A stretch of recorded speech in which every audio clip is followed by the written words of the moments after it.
Hello friends, welcome to more creative. दोस्तों, आज 13 जून दिन शुक्रवार है, वही हिंदी महीना बैसाख और कृष्ण पक्ष की तृतीया है। तो चलिए शुरू करते हैं आज की बड़ी खबरें। यदि आपको खबरें पसंद आए तो वीडियो को लाइक जरूर करिएगा और आप हमें प्रदेश के किस जिले से देख रहे हैं कमेंट बॉक्स में जरूर बताइएगा। दोस्तों, यदि आप चैनल पर नए हैं तो चैनल को सब्सक्राइब कर बेल आइकन पर क्लिक कर दें ताकि अगला वीडियो आपको शीघ्रता से मिले। आप हमारे फेसबुक और इंस्टाग्राम पेज को फॉलो जरूर करें, इसका लिंक डिस्क्रिप्शन में दिया गया है। दोस्तों, प्रदेशवासियों के लिए राहत की खबर है। मध्य प्रदेश के कोने कोने तक पहुंचेगी सरकारी बसें, जिससे करोड़ों लोगों को मिलेगा लाभ। दोस्तों, मध्य प्रदेश सरकार एक नई परिवहन कंपनी बनाने जा रही है। यह राज्य भर में चलने वाली सभी प्राइवेट बसों के संचालन पर निगरानी रखेगी।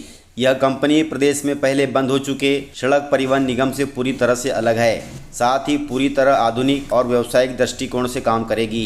कंपनी न केवल शहरों में सिटी ट्रांसपोर्ट का संचालन करेगी, बल्कि उपनगरीय और ग्रामीण क्षेत्रों तक भी बस सेवाएं उपलब्ध कराएगी। अर्थात सरकारी बसें अब ग्रामीण क्षेत्रों में भी चलेंगी। आपको बता दें कि प्रदेश के प्रमुख शहर जैसे भोपाल, इंदौर, ग्वालियर, जबलपुर, उज्जैन, रीवा और सागर में पहले से ही अलग अलग सिटी ट्रांसपोर्ट कंपनियां कार्यरत है। अब इन्हीं ट्रांसपोर्ट कंपनियों को नई राज्य स्तरीय कंपनी के तहत लाया जाएगा। यह कंपनी इन सभी का संचालन करेगी। अर्थात पूरे प्रदेश में अब सरकारी बसों का ही संचालन रहेगा, जिनकी पहुंच ग्रामीण क्षेत्रों तक रहेगी, जिससे प्रदेश के करोड़ों लोगों को लाभ मिलेगा। इस कंपनी का सबसे बड़ा लाभ यह होगा कि अब बस सेवाएं केवल शहरों या उनके आसपास के उपनगरों तक सीमित नहीं रहेगी, बल्कि ये सेवाएं दूर दराज के ग्रामीण क्षेत्रों तक भी पहुंचेंगी।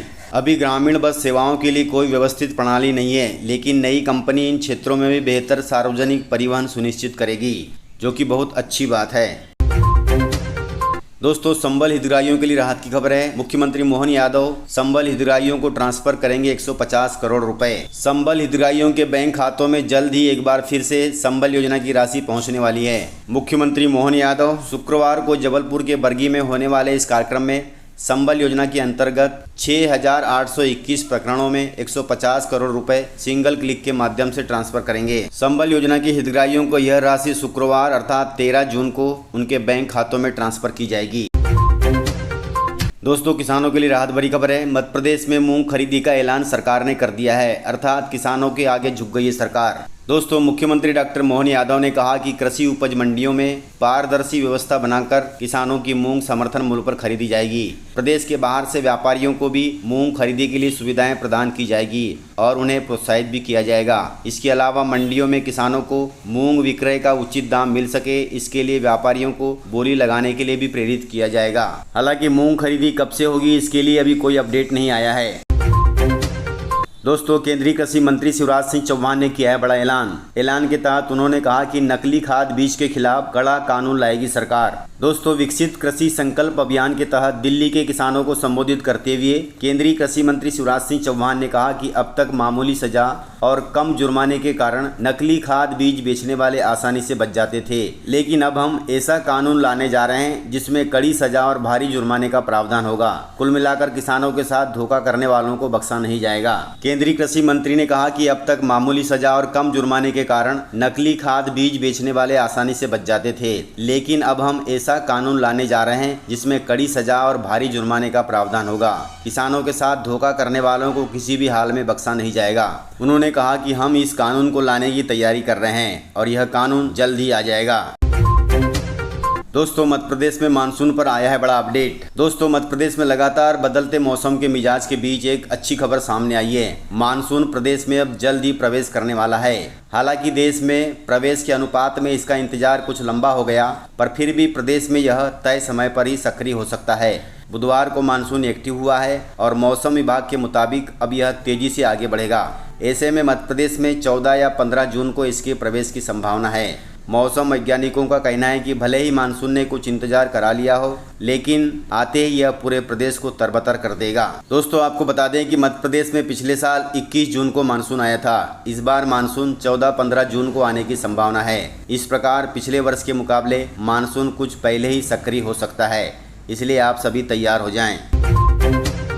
दोस्तों, प्रदेश सहित देश के करोड़ों किसानों के लिए खुशखबरी है। इस दिन आ सकती है प्रधानमंत्री किसान सम्मान निधि की 20वीं किस्त। दोस्तों, प्रधानमंत्री किसान सम्मान निधि की 20वीं किस्त इस महीने जारी होने की संभावना है। हालांकि आधिकारिक तारीख की पुष्टि होना अभी बाकी है, लेकिन उम्मीद है कि 2000 की अगली किस्त जल्द ही पात्र किसानों के बैंक खातों में सीधे जमा कर दी जाएगी। मीडिया रिपोर्ट्स के मुताबिक प्रधानमंत्री किसान सम्मान निधि की अगली किस्त 20 जून को बताई जा रही है। हालांकि सरकार की तरफ से अभी आधिकारिक तारीख की घोषणा नहीं हुई है, लेकिन कयास लगाए जा रहे हैं कि 20 जून को प्रधानमंत्री किसान सम्मान निधि की 20वीं किस्त जारी हो सकती है। इससे प्रदेश सहित देश के करोड़ों किसानों को लाभ होगा।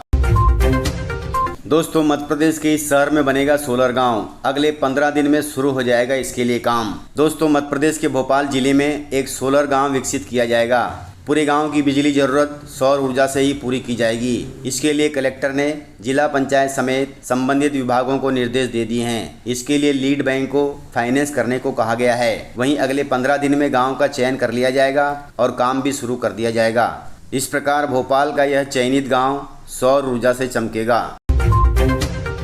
दोस्तों, बड़ी खबर सामने आ रही कि गुजरात के अहमदाबाद में हुआ है प्लेन क्रैश। दोस्तों, गुजरात के अहमदाबाद में एक बड़ा विमान हादसा हुआ है, जहां एयर इंडिया का एक विमान टेक ऑफ के दौरान क्रैश हो गया। यह विमान अहमदाबाद से लंदन जा रहा था। इसमें 232 यात्री सवार थे। हादसे के बाद विमान में आग लग गई और आसमान में काला धुआं फैल गया।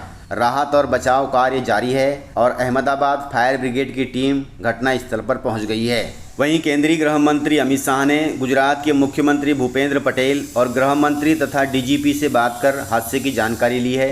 हादसे के समय विमान में गुजरात के पूर्व सीएम विजय रूपाणी भी मौजूद थे। दोस्तों, मध्य प्रदेश में कोविड ने रिटर्न ले लिया है। इसके चलते सरकार चिंता में पड़ गई है। दोस्तों, पूरे देश में जिस तरह से कोविड के मरीज सामने आ रहे हैं, उसी प्रकार मध्य प्रदेश में भी आ रहे हैं। खासकर इंदौर में इससे प्रदेश सरकार चिंतित है। इससे बचाव के लिए सरकार फिर 35 लाख किट खरीदने जा रही है। यह किट सरकारी अस्पतालों में भेजी जाएगी। प्रदेश सरकार जो किट खरीद रही है, इसमें rapid test kit, PPE kit, face shield, RT-PCR जांच किट आदि शामिल हैं। इसके लिए Madhya Pradesh public health corporation द्वारा टेंडर जारी कर लिया गया है। वहीं इसके लिए कंपनियों से 17 जून तक सैंपल भी मांगे गए हैं। इस सप्लाई किट में यह भी लिखा होगा कि मध्य प्रदेश सरकार के उपयोग के लिए है, यह बिक्री के लिए नहीं है। इस प्रकार कोविड से बचाव के लिए सरकार अब तैयारी करने लगी है। आप भी सतर्क रहें, सावधान रहें। करोड़ों लाडली बहनों के लिए खुशखबरी है। आज खाते में आएगी राशि। मुख्यमंत्री लाडली बहना योजना की करोड़ों लाडली बहनों के लिए खुशखबरी है। योजना की 25वीं किस्त को लेकर इंतजार खत्म होने वाला है, क्योंकि 13 जून शुक्रवार को मुख्यमंत्री मोहन यादव जबलपुर से प्रदेश की 1,27,00,000 लाडली बहनों के खातों में 1,250 रुपए ट्रांसफर करेंगे। इसके साथ ही प्रदेश की 26 लाख से अधिक बहनों को सिलेंडर रिफिलिंग की राशि भी जारी की जाएगी। इसकी जानकारी महिला एवं बाल विकास विभाग ने पोस्ट करके दी है। वहीं मुख्यमंत्री मोहन यादव ने कहा है कि रक्षाबंधन में बहनों को इस योजना की अतिरिक्त राशि दी जाएगी। इसके अलावा आने वाले समय में योजना की राशि भी 1,250 रुपए से बढ़ाकर 3,000 रुपए प्रति माह तक कर दी जाएगी। इससे लाडली बहनों को मिलेगी काफी राहत। इस प्रकार से खबरें थी। तो मिलते हैं सर अगले वीडियो में। तब तक के लिए जय हिंद, जय भारत, जय MP।